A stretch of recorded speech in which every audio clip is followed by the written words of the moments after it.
Welcome to the Growth Fire Podcast, where we engage with top business leaders who share their experiences and provide real insights that help them attract customers, retain staff, and grow their bottom line.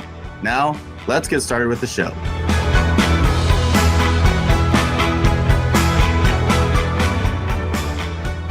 Hi there, I'm Kevin Horrigan, host of the show, where I feature inspiring business leaders from various backgrounds and industries who are willing to share their stories and insights. Today's podcast is brought to you by Spinutech. Greg, at Spinutech, we help middle market and larger companies get more leads. Hey, who doesn't need more leads, right? Well, at Spinutech, we take an end-to-end digital approach, starting with your website and making sure it's the right aesthetic appeal and convincing content to convert your visitors into action. We then look at all your digital advertising tactics, such as search engine optimization, paid search, organic search, social media, email marketing, and more. With the correct website and the optimized digital marketing campaigns in place, we assist our clients in helping them attract more qualified leads, gather new clients, grow existing, and ultimately become more successful. Spinutech, thank you for your sponsorship. If you'd like to learn more, you can learn more at Spinutech, www.spin-tech.com. Today's guest is Greg Selkoe, co-founder and CEO of XSET. Greg has a storied history as a trailblazer in modern entrepreneurial ventures. At XSET, Greg brings a vision of gaming lifestyle brands that is redefining the digital landscape while connecting to the physical world. Prior to XSET, Greg served as co-owner and first president of FaZe Clan, where his strategic vision and leadership propelled the company from 0 to 36 million in annual revenue in just 2 years, culminating an exit at the peak valuation for FaZe Clan at $400 million in 2020. In addition to that, he started up many other ventures here. We're going to hear, including growing one brand up to over $1 billion in lifetime revenue under his tenure as CEO. In addition to being an entrepreneur, he's also been honored as Ernst & Young's Entrepreneur of the Year in 2012. He's been recognized as Goldman Sachs' top 100 most intriguing entrepreneurs. Personally, Greg lives in Boston with his wife, Dina, who's a Harvard-trained attorney, and she's the chief legal officer at XSET, and his 2 young children. Greg, welcome to the Growth Fire Podcast. Great to be here. Thanks for having me on. Yeah, Greg, there's a lot to uncover there. That's an amazing bio there. The audience is going to be curious. Tell us a little about yourself. Where did you grow up? What did little Greg want to do when he grew up to be big Greg? Just give us a little bit of information about yourself, if you would, please. Yeah, so I grew up in Boston, where I'm currently based now, although I've spent time in Silicon Valley and in LA. My last company, I was living in LA. Love it here. Boston's my home, though. My little Greg didn't really know what he was going to do, but I was always very creative. I always liked to draw and think of concepts and ideas and creative ideas. Didn't do very well in school. I had a lot of some learning issues, and I had a lot of challenges. I feel like I talked to a lot of entrepreneurs who have learning disabilities or have attention issues. A lot of that stuff really helped me later on in life. But my growing up as a kid, my dad is a scientist and my mother is a urban planner. Very different than the stuff that I'm interested in. Or although I did like urban planning quite a bit, I had a job for a few years after college before I became an entrepreneur where I did urban planning. But generally, just very different than my parents. I have a good relationship with them, but I was always trying to build things, always trying to kind of create stuff, and that was not always that well received by my teachers because they wanted me to be focused on work and things like that. So, but I think ultimately I wound up going to Harvard for grad school. I definitely, it took some time, but I was kind of a slow bloomer, but I eventually kind of figured out how to use my mind in a way that was productive and could push a ball forward instead of just being all over the place. Yeah, no, what an amazing introduction, and appreciate the vulnerability too. And what a great way to finish, at Harvard. Leaving Harvard, going into Harvard, what did you think you would do career-wise? And after you left Harvard, what did you end up doing career-wise? Yeah, so I got a master's in public policy, which is the Kennedy School. It's not a business school. It's a school of leadership, government. I also was getting a joint degree at the Graduate School of Design, which is the School of Architecture at Harvard. I dropped out of Graduate School of Design and just got the one master's degree. I was trying to get 2 at one time. But by the time I got there, I already knew that that's not what I was going to do anymore. But when you get into a school like Harvard, you kind of you go anyways, and it was worth. And I learned plenty of stuff there that I applied to my business life. I mean, government, and I took a lot of courses at the B School. But I thought initially that I wanted to follow in my mother's footsteps and be an urban planner, and do stuff with the built environment. And I still love that. I still love architecture, and it's I'm fascinated by it. But I had already started my business by grad school. The first business that I grew to $1 billion in lifetime revenue. It was a small business in my parents' basement at that point, but it was starting to take off. And I realized, maybe I'm going to do this at least I'm going to do this entrepreneur thing for another 5 years. 20 plus years later, I'm still doing it. So Greg, to go ask the first question, did you start with a job somewhere, or were you an entrepreneur? You kind of answered the question just a few moments ago. You started your first company, as a college student at Harvard, and you took it to over $1 billion in revenue under your tenure. Can you tell us a little bit about that company? Yeah. So the name of the company is Karmaloop, KARMALOOP.com. It's 24 years old now. And essentially, I was always into sort of alternative cultures, streetwear, fashion, skateboarding, hip hop, DJ culture, graffiti art, pop art. And there was this whole type of clothing that was sort of part of this culture that was actually pretty well known because kids would see it in music videos or on their heroes. But if you didn't live in a big city until the internet, you couldn't get the stuff, right? It just wasn't available.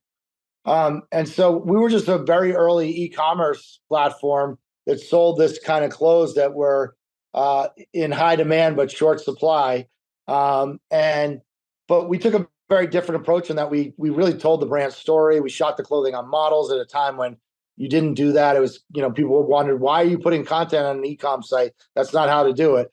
But ultimately, that's what everyone else wound up doing. So I was sort of ahead of the curve with content community commerce. We were the first e-commerce site to have a YouTube channel. We were the first one in the world. Pharrell Williams, who's a very famous musician, he went on to be the creative director at Louis Vuitton. He was our creative director for some years. And so, basically, at our peak, we were doing 180 million a year. It was a big deal. A lot of press, a lot of awards, a lot of interviews and all that stuff. I made a lot of money. But unfortunately, I sold a portion of the business after 8 or 9 years, made a lot of money. I wound up having a private equity group come into the business, and it was just didn't work with the private equity group. We didn't see eye to eye. They were taking money out of the business. They didn't believe in the content stuff, or which all eventually turned out to be, what are you doing content for? Well, you look at Amazon, and now look at Amazon Prime, right? But at the time, people thought it didn't make sense. They didn't like that I was spending money on that. And basically it turned out we kind of got in a fight. They actually wound up taking over the business, restructuring it. And then I left and started a new business. So it was a tough end, but it was over the 15 years I did it. I'd say 14 of the years were amazing and we were having great success. Although the first 5-6 years, I didn't take a salary. I lived at home with my parents. It was pretty, it was tough, but we did it. We made it. And then, after that, I went on to do a bunch of other things in entrepreneurship. And even though I had some sort of failure at the end, I think in totality, my success, I've been able to now continue to raise money for new projects and have people sort of believe in me and back me. Yeah, no, I mean, it sounds like, and I want to kick right into FaZe Clan. We talked about in your introduction, that sounds like it's something that may have been a follow-up to the original first company that you had, but FaZe Clan went to 36 million in less than 2 years. Let's talk a little bit about that. Yeah. So after Karmaloop, I started a business with an entrepreneur named Paul Judge, who's a very prominent entrepreneur. We went through the Y Combinator program, did that for about 1.5 years. Then I started another business in West Hollywood called WanderSet, and that's how I got to FaZe Clan. Essentially, WanderSet, we basically sold merchandise like Karmaloop, but it was drop ship. I didn't own it this time. And we kind of told a brand story, and we had influencers on the site curating product, that kind of thing. And essentially, I'd met these guys who were gamers, who were these amazingly famous people. They weren't esports athletes. They just went on and streamed and created YouTube content. They had millions and millions of fans.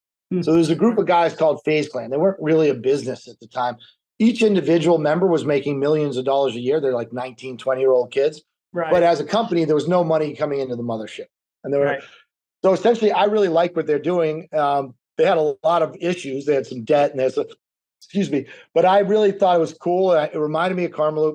So I essentially negotiated a deal where we merged Wanderset into FaZe Clan. And I came on as the co-head of the business and really kind of developed this gaming lifestyle, which I'm perfecting more with XSET. The idea that gaming not only is like a pastime, but it's driving trends in music, fashion, art, and entertainment.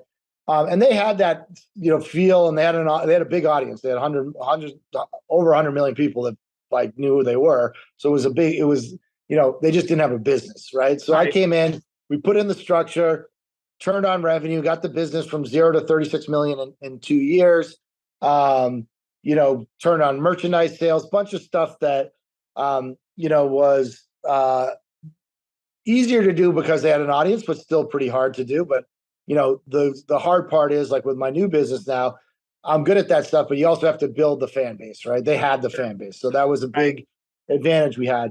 However, after about 2.5 years, it was the first company I did where I came in as like a co-head and not as a founder, right? They had 4 founders in the business. And then there was another guy who was the CEO. I was the president, although we were co-equals on paper, so that we were evenly ranked. And that works when you're getting along. Yeah. But when you're starting to have different visions for the business, there's no tiebreaker. We both had a permanent board seat. And so, I kind of had to do some soul searching. It was the beginning of COVID. And I said, look, this isn't my brand. I don't think the direction these guys are going is going to work out in the end for them. They really want to spend a lot of money. I had just learned a tough lesson at Karmaloop about what happens when you have too much money out and it's someone else who's your boss, basically. And they wanted to borrow money and all sorts of stuff. Long story short is I negotiated my exit. I sold it at $400 million. They wound up going public in the summer of 23. 22. I'm sorry. Company went up to about $1.2 billion in value on the stock market in a SPAC. Yeah. Unfortunately for all the guys, obviously when that happened, I was watching the stock like, shit, should I have kept the stock? Right. But I didn't have faith in them long term. I had sold all my equity, and eventually they crashed and they went down to like 17 million, and that happened before the lockup period was over. So I would have lost all my money. They all lost all their money. So I looked like a real smart guy. At one point I didn't look like one, but 5 months later I seemed like I had a good foresight on what was going to happen. But anyways, from that I left and I started XSET. We launched it in the summer of 2020 during the middle of the pandemic. So, we're building almost a new category of business. So it's very challenging and it's been tough. But we're going to have our 4th year anniversary in July, and we're making it work. Yeah, that's a lot to digest there. So you talk about when you partnered up with the FaZe Clan team. They already had 100 million followers at the time, and now you're starting XSET and you're starting from ground zero. Who is the target market that you're going after with XSET? Yeah, so one of the things that we wanted to do is a lot of our competitors are focused only on male gamers, right? But there's 3 billion people that game worldwide. 45% of them are women.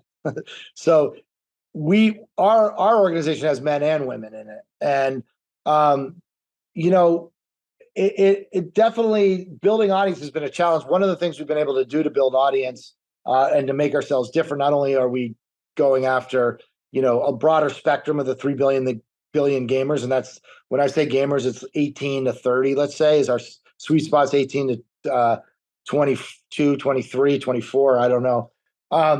Mostly in North America right now, but it's a global phenomenon. We also were able to get a bunch of celebrities to invest capital in the business. Lil Wayne, Ezekiel Elliott, DeAndre Ayton, who's on the NBA, and Ozuna is a big Latin artist. We got a bunch of guys that I've met, and some of my founders and other people have met through our experience just being in culture and being in, kind of non-traditional marketing, e-com stuff. And so we were able to get their sort of, not only their capital invested, but also them to be, hey, this is my company too. And these guys all had reaches of tens and tens of millions. So we sort of growth hacked our audience that way. Instead of kind of building our own traditional social channels, which, by the way, harder and harder to matter, because, when FaZe Clan built their channels, they were on Instagram when it started. They were on YouTube when it started. Right. And so they were able to accrue these enormous amount of people. But now there's so many ways to game the system, right? Where you can buy followers, engagement numbers, or, it's hard to tell what's real and what's not. So really where we see the value is the network effect, finding other people to talk about your brand and to support your brand on socials, instead of creating your own sort of platform voice that people are going to, at very least, take with a grain of salt, if not pay attention to at all. Yeah, no, and you're kind of, I think, leading into some of my next questions is, you're finding out, who your target market is. And you talked about 45% of the gaming population is female. So, taking advantage of that, 45% of 3 billion. So that's a big number. But, I think about, how do you go to market to be able to try to get those followers and things of that nature? And you talked about, there's potentially some gamifications of the systems these days. And, there's a lot of competition out there, but can you share with the audience maybe what you're seeing as the most successful way that you and your team at XSET are trying to gain market share? Yeah, and I just want to be clear. We've pivoted a bunch of times, not really in the macro model. It's always been content, selling, advertising, and brands access to the audience, selling merchandise, and having events, right? Yeah. But where we focus very heavily on the merchandise first, just because of my background. Our COO is the former CEO of Lacoste and Diesel. My co-founder, he's done a bunch of stuff in fashion with Nike. So we said, all right, let's build the consumer brand piece of the business first, and then we'll tack on the other. And it was just not the right approach, because nowadays content drives everything. Content is king, as you said to me before. Right. So we did it backwards to start with. So we said, after about a year and a half, we also had a bunch of stuff in esports. We cut that out. I think that fundamentally we said, this is a big space. It's not going away. The world's getting more digital, not less. There's a need for a lifestyle brand. There's a need for an XSET, but we're going to have to figure it out on the field while we're playing, right? Sure. And we're going to have to build a plane while it's flying, or whatever analogy you want to do. Right. So ultimately we've settled on, and this is where we're really putting a lot of our focus here, is that content is the center of the flywheel. The merchandise, the brand sponsors, the activations we do offline are all driven by content. And so, and so we had to make some mistakes and learn some stuff, but I think we were just unwilling. I think at very base level, we always believed and still believe there's a need for what we're doing. There's a need for a community and a gaming lifestyle brand that connects people with similar interests and looks at how gaming is tied to all these other pop culture aspects and having different celebrities. Gaming's our through line, but we might do a cooking show, but it happens to be a famous gamer that does the show. And that's the extent of the relationship with gaming. So it's really about a culture. And, we've had some pretty big leaps forward recently. We got a skin deal, which means we're going to sell digital skins in the game for characters where they can, and that's very, very lucrative deal. We have a couple shows that we're pitching to other, channels and other platforms that may buy, some of our shows that are sort of gaming lifestyle. So there's a lot happening, but the 4 years hasn't been like a straight line up. There's been a lot of, sort of setbacks and learnings and pivoting. Right. But isn't that entrepreneurship? 100%. And it's tough because my parents if they don't understand it now, they're never going to understand it. But they've consistently don't know what the hell I'm doing. Why am I putting myself through this at this age again?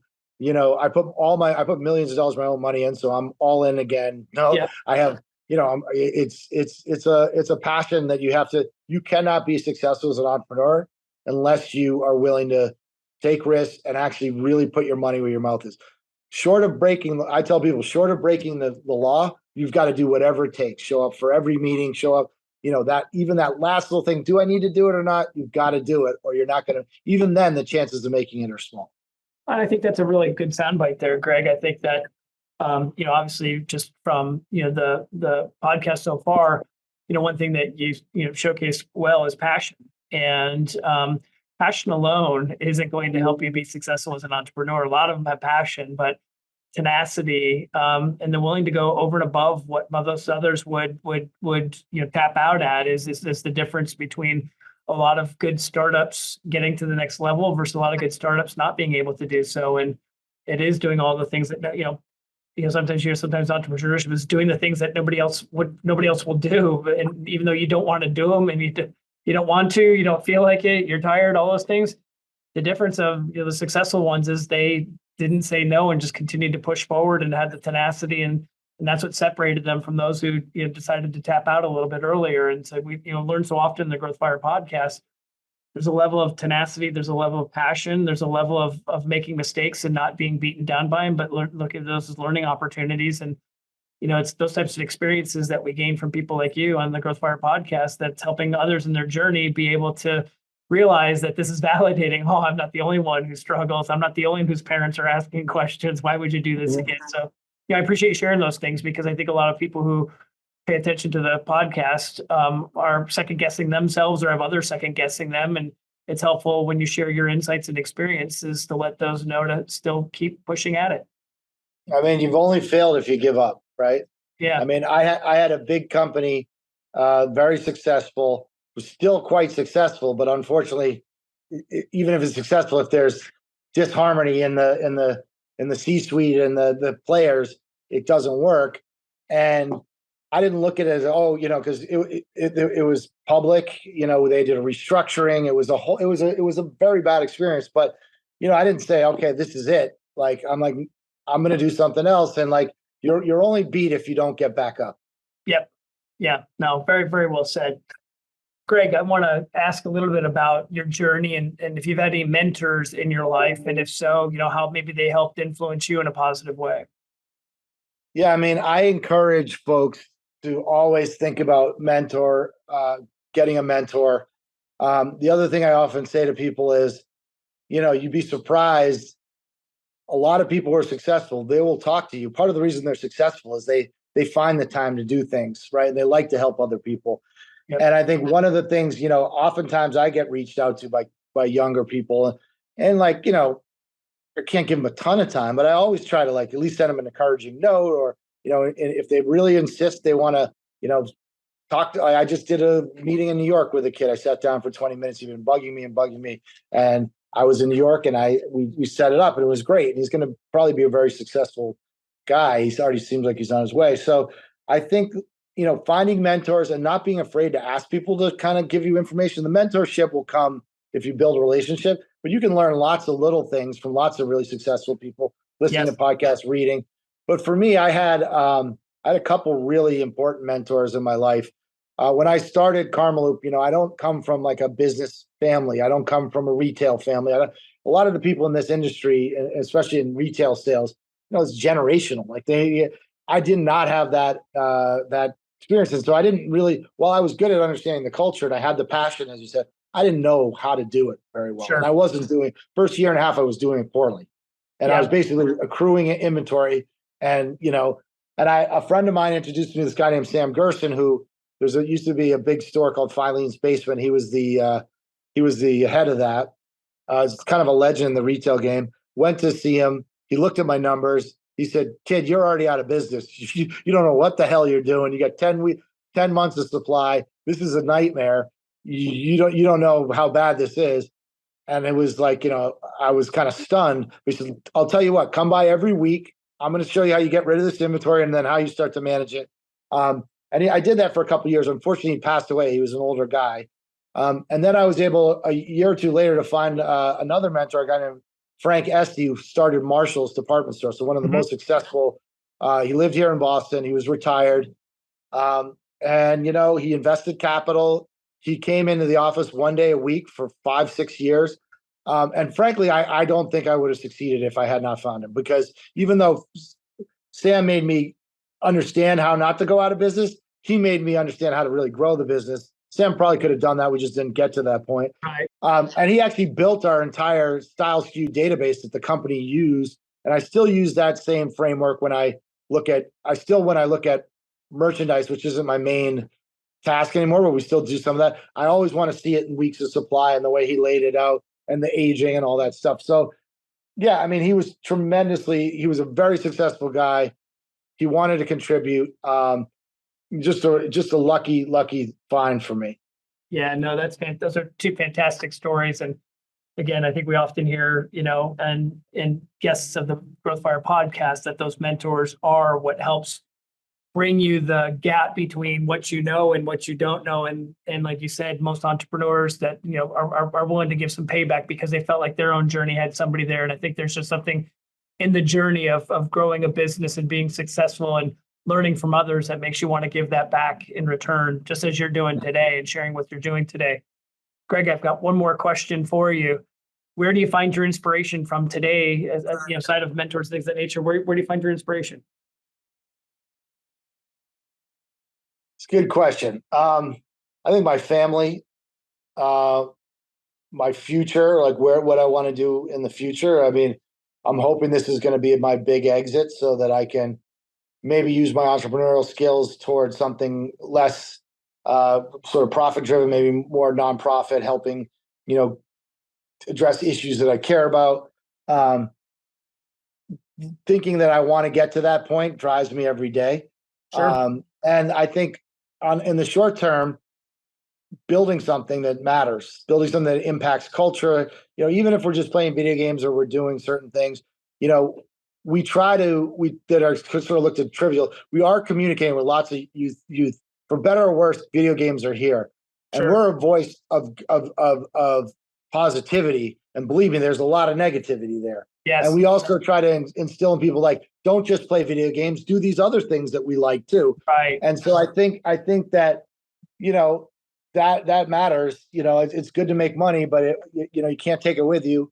And certainly, it's nice to fly first class and all that. But at the end of the day, what's more important to me is the idea of building something that impacts other people and maybe has a little bit of a positive impact on the world. Yeah, that's a great story. That's a great story. We've been talking with Greg Selkoe of XSET. Greg, you shared a lot today. I think people will probably want to connect with you. What's the best way for them to reach out to you? Yeah, so first they should follow XSET on all the social platforms, IG, TikTok, X. It's all every handle is XSET, XSET. It's simple. And if they want to follow me on the same platforms, every handle is Selkoe, Selkoe. You could DM me, and if you wanted to email me, I have my email is greg@XSET, and I try to get back to everyone. It takes a little bit of time, but if you don't hear back from me, it's not because I'm ignoring you. It's because I missed it. So try again. Yeah. Greg, thank you so much. Thank you for being a guest on the Growth Fire podcast. We appreciate your time. We appreciate you sharing your insights, and we wish you continued success on your journey. Thank you. Yes. Thank you. Thanks for listening to the Growth Fire podcast. We'll see you again next time, and be sure to click subscribe to get future episodes.